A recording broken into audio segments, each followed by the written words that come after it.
मैं बहुत घबराई हुई थी कि ये क्या कर रहे हैं। हमें पता था क्योंकि एक डीप डीप पॉलिसी है जिसकी वजह से आप डीरेल मुल्क को नहीं कर सकते। थोड़ी बहुत अगर कहीं कोई जुगाड़ रेलवे के डब्बे के साथ हो जाए, लेकिन फिर वापस पटरी पे आना है। तो मेरा ख्याल है कि ये इतनी घबराने की जरूरत नहीं है। हाँ, जरूरी नहीं है कि हर 3 महीने के बाद आप तवक्को करें कि जी आपको वजीर आजम लगा दिया जाएगा, ऐसा नहीं होने लगना।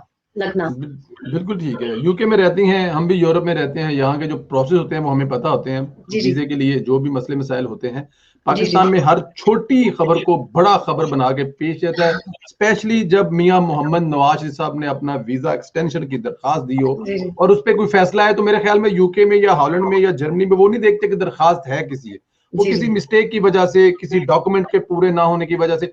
अगर आप कहें तो मैं 1 मिनट का आपको क्लिप सुना भी दूं जी तो जी लंदन सुनाइए से। सर। जी जी जी। जी जी को सामने रखा जाए तो छोटी छोटी खबर को बहुत बड़ा चढ़ाकर सनसनीखेज बनाकर पेश किया जाता है। हम लोग जो बरतानिया में क़याम पजीर हैं, इस सारे प्रोसेस से गुजरे हैं जो इमिग्रेशन का प्रोसेस होता है यहाँ पे, क्योंकि एक सिविलाइज कंट्री है। इसमें यह नहीं देखा जाता कि वीज़ा अप्लाई करने वाला कौन है, क्या वो साबिक वज़ीर आज़म है, मैं हूँ, या कोई XYZ। कोई इंसान भी जब वीज़ा अप्लाई करता है तो अगर वो किसी जगह उससे कोई भूल चूक हो जाए, कानूनी अमूर में कोई ऊपर नीचे मामला हो जाए, तो होम ऑफिस एतराज़ लगा के वो एप्लीकेशन रिफ्यूज़ कर देता है।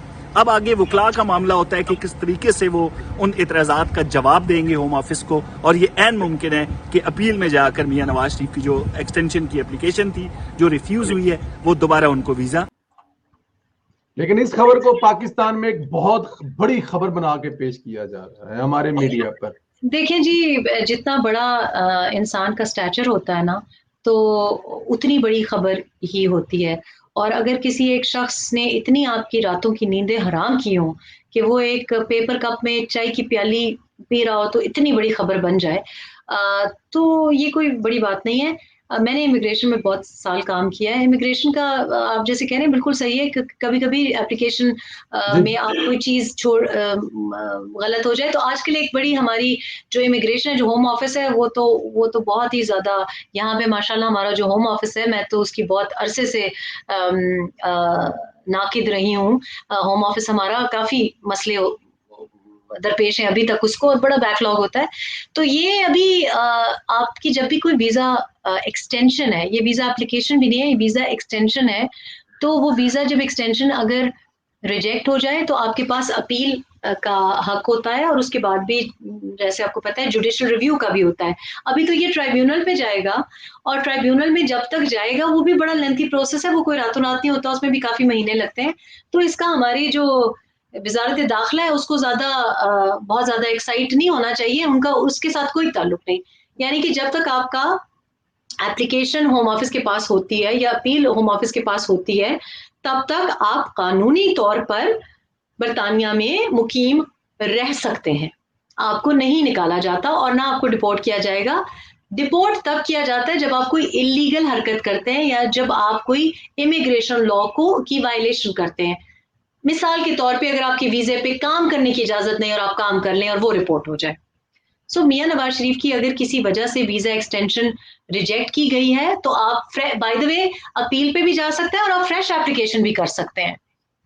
कभी और कभी आप इवन के अदालत तक जा सकते हैं। जी जी जुडिशियल रिव्यू, जिसको हम जुडिशियल रिव्यू करते हैं। फॉर एग्जांपल अगर आपने अभी अभी आपके होम ऑफिस को अपील जाएगी, उस पर काफी महीने लगेंगे।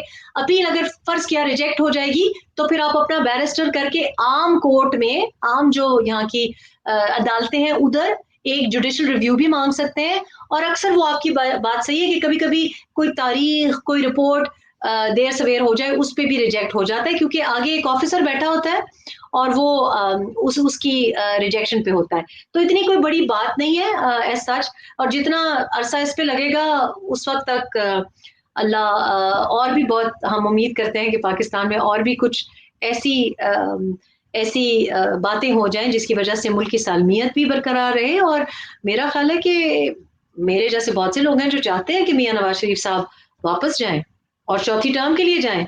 शहबाज साहब तो 2018 में सोच रहे थे, हम तो समझते हैं कि 2022 में और 2023 में बाकी सब जो करें, लेकिन माशाल्लाह मियां नवाज शरीफ साहब आई आई थिंक के चौथी टर्म के लिए बिल्कुल तैयार है। मैं तो बहुत दफा ये बात पिछले 2-3 साल से ये बात कर रही हूँ। आपके कहने का मतलब है अगर ये जो आपने अभी बात की, अगर आप थोड़ी देर बाद ट्वीट करेंगे तो ये हो सकता है कि इमरान खान को समझ लग जाए वो ये तो गलत हो गया, वापस आ रहे हैं, नहीं नहीं नहीं इन्हें वीजा दे दो, ये ना हो गया वहां पे मियाँ पीटीआई वो चल शुरू हो जाने जी, मियाँ साहब को वीजा देना पड़ेगी, अगर वापस आए तो वो तो ਉਹਨਾਂ ਦਾ ਜੀ ਕੁਝ ਪਤਾ नहीं लगता, यू टर्न लीडर है, अभी कह रहे हैं कि महकमा जो वजारत दाखिला है वो इतना फुदक रहे हैं, लेकिन वजारत दाखिला को महंगाना पड़ जाए तो यू टर्न ले लेकिन नहीं नहीं इसको रखें, कहीं पता चले अपने दोस्त को फोन कर रहे हो बोरिस जॉनसन को कि अल्लाह का वास्ता है इसको रखो, मैंने 1 साल और निकालना है। तो मेरा तो ख्याल है कि मियाँ नवाज शरीफ अपना मुल्क है, उनको